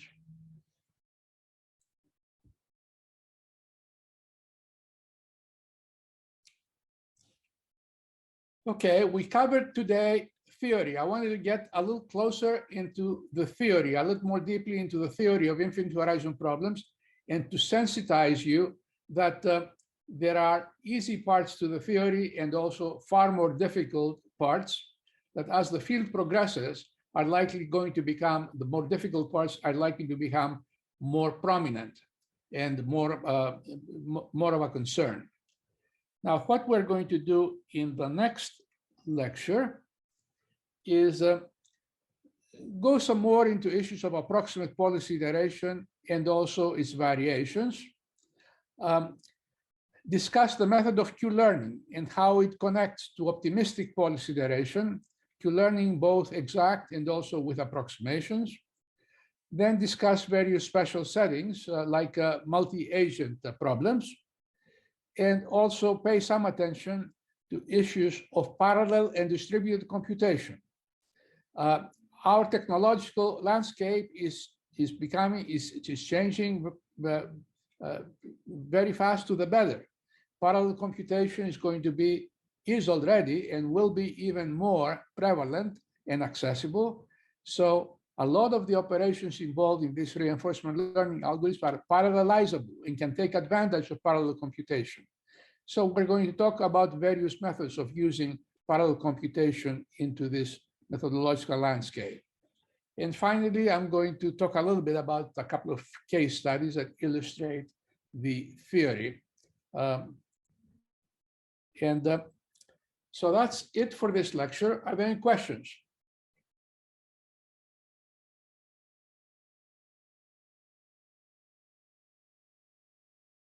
I have received one-page summaries of your term papers from most of you, but I suspect there are some that have not sent me in their plans.